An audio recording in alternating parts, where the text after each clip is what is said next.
Imagine um hospital onde a morte não era o fim, mas o início de um comércio macabro. Milhares de pessoas internadas à força, esquecidas pela família e após a morte, transformadas em mercadoria. Aliás, a sua memória passa por esse desrespeito. Corpos vendidos para faculdades de medicina.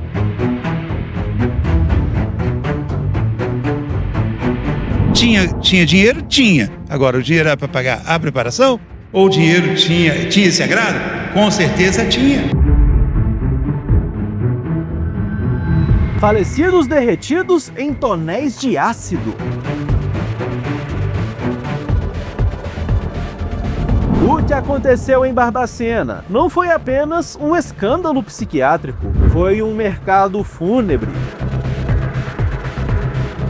Cadernos guardam a contabilidade e registram as receitas arrecadadas com a possível comercialização de cadáveres. Você assiste a partir de agora a venda de cadáveres. A história do Hospital Colônia de Barbacena é marcada pelo sofrimento de mais de 60 mil pessoas. Mas existe um capítulo ainda mais sombrio. O que acontecia depois que o coração dos pacientes parava de bater. Eu sou Eberton Lopes e hoje eu vim te mostrar como o Colônia transformou a morte em uma fonte de renda, vendendo quase 2.000 corpos para universidades de todo o país. Como isso foi possível sem que ninguém questionasse? Envolve desde a contabilidade do necrotério até o inquérito que, décadas depois, ainda busca respostas. Antes de continuar, eu te peço, deixe seu like, inscreva-se no canal e ative as notificações.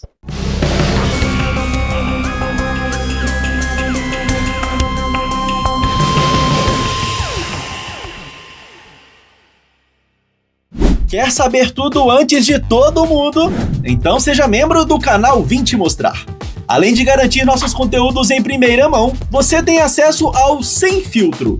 Todo sábado, um programa exclusivo para mostrar os bastidores reais e tudo o que rola por trás das câmeras. É conteúdo inédito, sem cortes e só para quem é membro. Clique em Seja Membro e venha para os bastidores com a gente!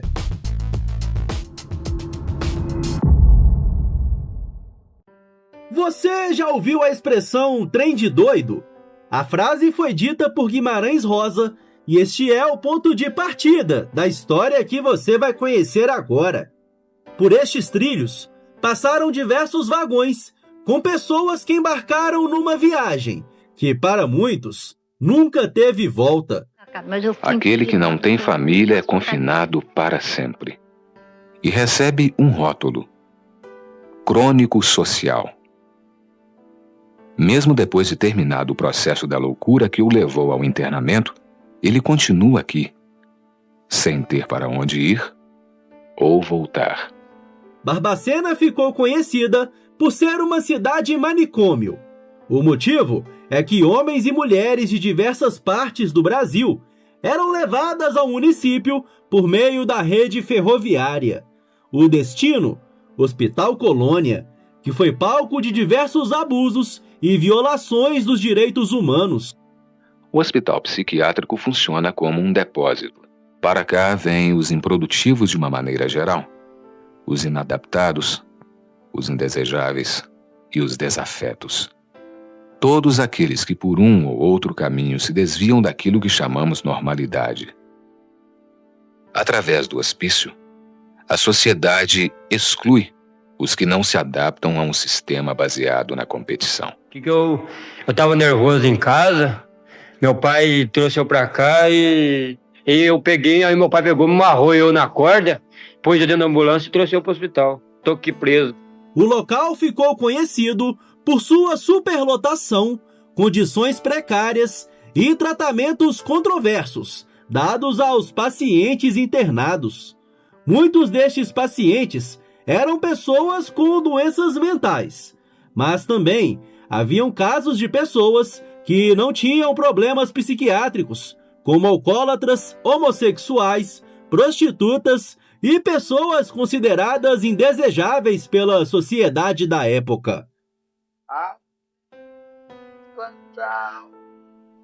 Começa a crescer, lembrai com alegria que além, muito além, a espera de mim é de quem? As internações eram realizadas sem critérios médicos adequados e muitas vezes os indivíduos permaneciam no hospital por toda a vida. Existem relatos de abusos físicos, emocionais e até mesmo sexuais. Nem purgatório não é, porque o purgatório é santificante. A alma sai do purgatório e vai para o céu. Aqui muitas vezes sai do purgatório e vai para o inferno.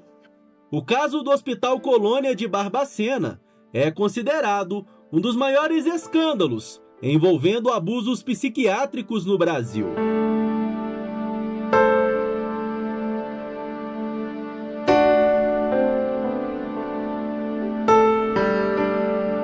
Os pacientes do Colônia eram os indesejáveis. E essa exclusão não terminava no túmulo. Pelo contrário, ela se tornava lucrativa.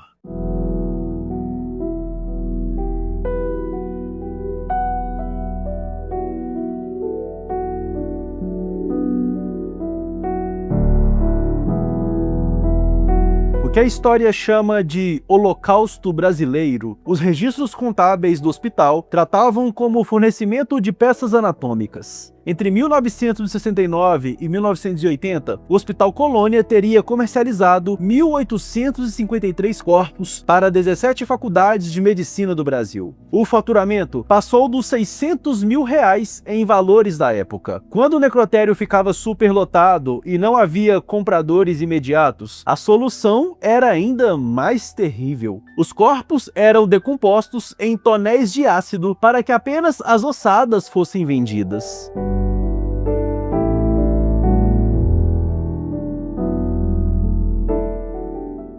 Era o chamado desencarnamento em ácido.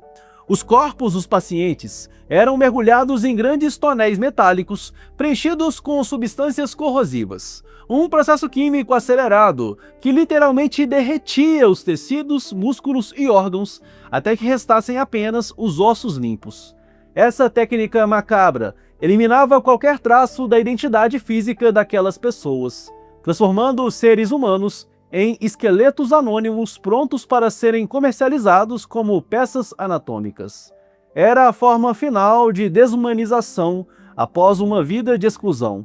O que restava do indivíduo era literalmente dissolvido para que a sua ossada pudesse gerar receita para a instituição.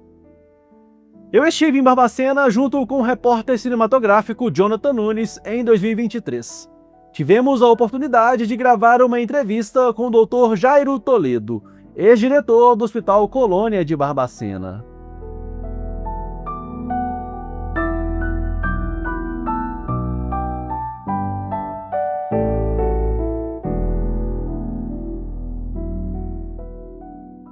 Você tinha um hospital psiquiátrico aqui com 1.200 pacientes, mais ou menos, naquela época.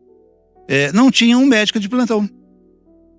Quem foi os primeiros profissionais plantonistas aqui fomos nós, acadêmicos de medicina. Isso eu estou falando de 75, 76. O congresso é em 79, que introduziu o acadêmico de medicina para dar um plantão com ações limitadas, né?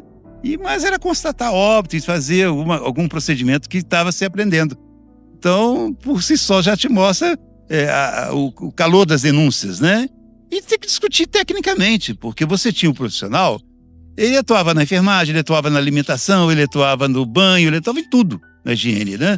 E quando ele tinha que ser qualificado nos seus setores. Aí começamos. Nós não tínhamos o paciente agudo, ele internava, ele ficava no meio do paciente crônico. Então ele aprendia a ser as patologias psiquiátricas aqui existentes, né? Você me perguntou sobre a roupa, né? Ele aprendia que nudez era uma coisa comum, O sanitário era no pátio, então ele pedia que poderia fazer as suas necessidades em qualquer lugar. Quando recebia alta, se recebesse, ele faria na rodoviária, como era algumas coisas que a gente recebia de denúncias, né? O visitante mais sensível pode sair impressionado do Museu da Loucura. Um crânio está exposto para representar a venda de corpos de pacientes do Hospital Colônia para universidades de todo o Brasil. Cadernos guardam a contabilidade e registram as receitas arrecadadas com a possível comercialização de cadáveres. Mas há quem questione.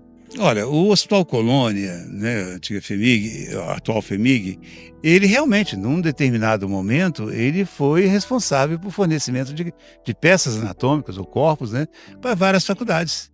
Inclusive, minha faculdade de Barbacena ela foi criada em função da loucura e a grande coisa que nós tínhamos aqui era corpos para poder trabalhar nele. E, às vezes, fornecia porque era a única estrutura para poder o estudante aprender o corpo humano, né? Você não tinha os bonecos que nós temos hoje e a tecnologia.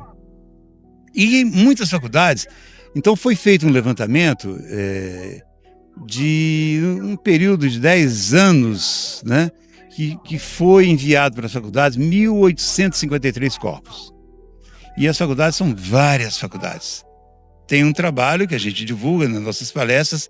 Nós não divulgamos os nomes porque quando eu consultei o CRM, tomei muito cuidado com isso. Mesmo ter prescrito mais de 50 anos, mas tem sobrenome.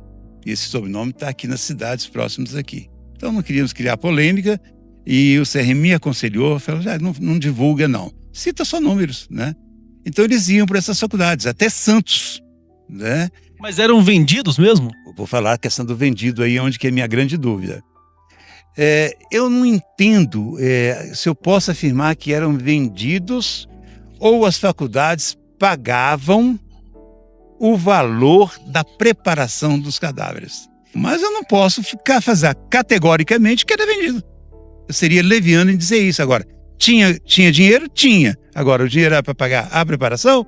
Ou o dinheiro tinha esse agrado? Com certeza tinha.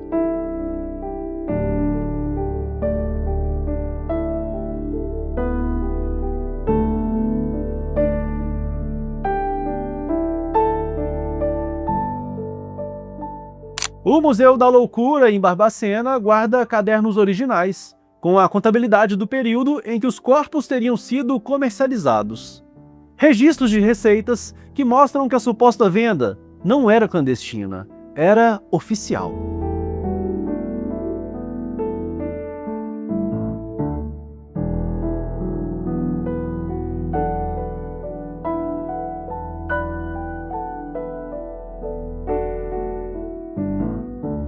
As investigações recentes do Ministério Público Federal apontam que universidades como a UFMG e a UFJF utilizaram esses corpos em suas aulas de anatomia. Recentemente, em 2026, essas instituições vieram a público pedir desculpas, reconhecendo que a prática violou a dignidade humana. Mas a grande dúvida que permanece é: para onde ia esse dinheiro? O Hospital Colônia, conforme a gente conhece historicamente, era uma cidade à parte, era um mundo à parte, era daqueles muros para dentro, você tinha toda uma organização social, uma hierarquia, uma dinâmica de uma sociedade à parte, que essa sociedade maior não queria ter a convivência. Então a segregação começava desde a internação, do transporte das pessoas e até os ritos finais da morte, né? Ou seja, o próprio sepultamento e o ritual envolvendo esse sepultamento. Isso quando acontecia sepultamento, porque muitos corpos sequer foram sepultados porque eles eram vendidos como peças anatômicas, uma determinada fase da história do hospital, para faculdades de medicina. E isso tudo patrocinado e organizado pelo governo. Não era uma coisa feita de forma clandestina, não. Era a lógica da época. Era o que a sociedade da época entendia como correto. Então é bom que a gente se diga isso, né? A gente que pesquisa história tem que entender e tem que resistir à tentação de uma coisa chamada anacronismo, né? Que é você tentar entender uma época passada com o olhar contemporâneo, que muitas vezes não é uma coisa que faz justiça na análise do que você precisa. Por isso que é preciso conhecer, por isso que é preciso refletir. Não basta só fazer aquela olhada panorâmica, não. É preciso ter informações e processar essas informações.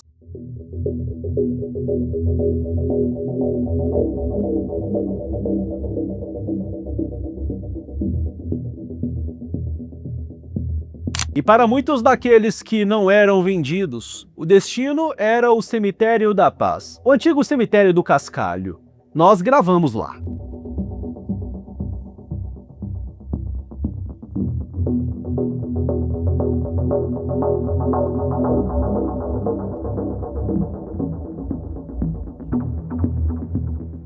Restos mortais de uma pessoa que aqui foi sepultada e que, após a sua morte,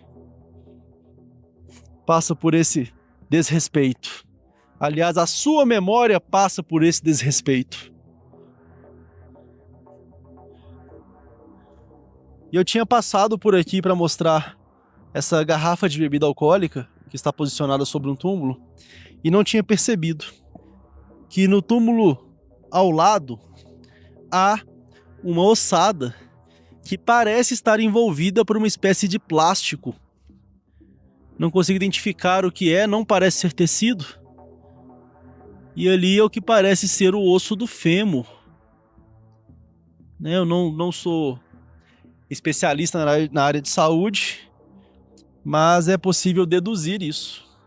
E nós percorremos aqui o cemitério, passei por quase todos os túmulos, e esse aqui me chamou a atenção porque quase nenhum deles é identificado. Os que tem é só um número que fica desse lado, esse aqui não tem. Mas, especificamente nesse aqui, há uma espécie de lápide, ó. Uma senhora que nasceu no dia 1º de maio de 1921 e foi sepultada aqui, ou faleceu, no dia 15 de janeiro de 1989. Parece ser o único registro aqui dos túmulos, né, nessas sepulturas tradicionais, que dá para ver claramente.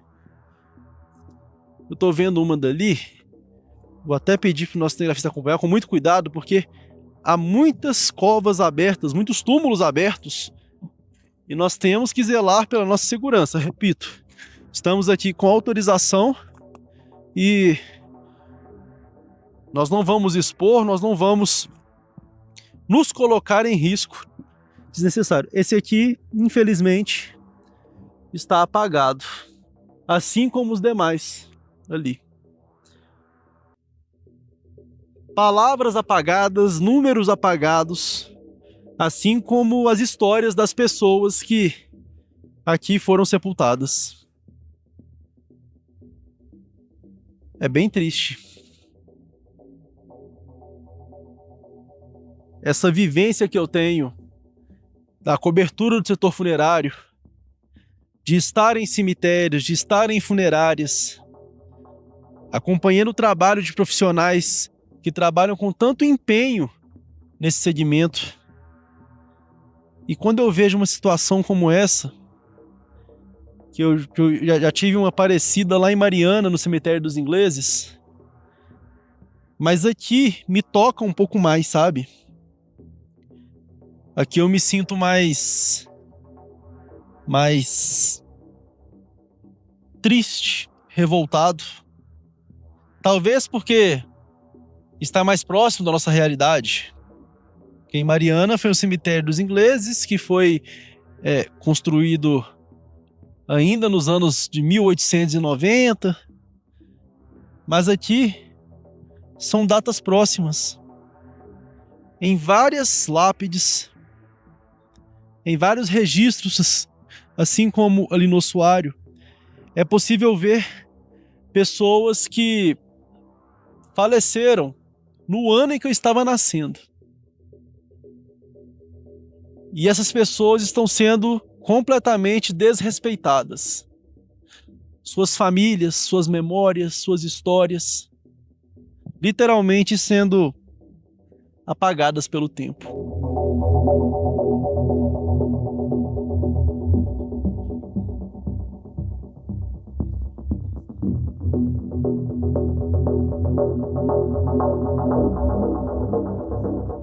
E fazemos questão de deixar um agradecimento especial aos novos membros do Clube Vim Te Mostrar com Você: Adenilce, Bruninha Neils e etc., Cris Barros, Geazi, Juliana Fabrini Ottino, Débora Cristina, Mirna Danusa da Fonseca, Paloma Santos, Nair Scateloni, Janine Bechara, Jefferson G2 e Vânia Turati. E claro que temos que agradecer também aos membros que já estão conosco: Vera Dias, Josiane Vidal, Giovanni Silva Belarmino, Rodrigo Limão, Marcelo, Cláudia Pina, Bruno Neto, Wellington Costa, Sabrina Suzuki, Diego Assunção, Sandro Fernandes, Claudionir e Lídia Rabelo, Camila Ribeiro, Carla Bonfim, Rafaela Costuras e Cíntia Aper Ortiz. Muito obrigado pelo carinho e muito obrigado pelo apoio.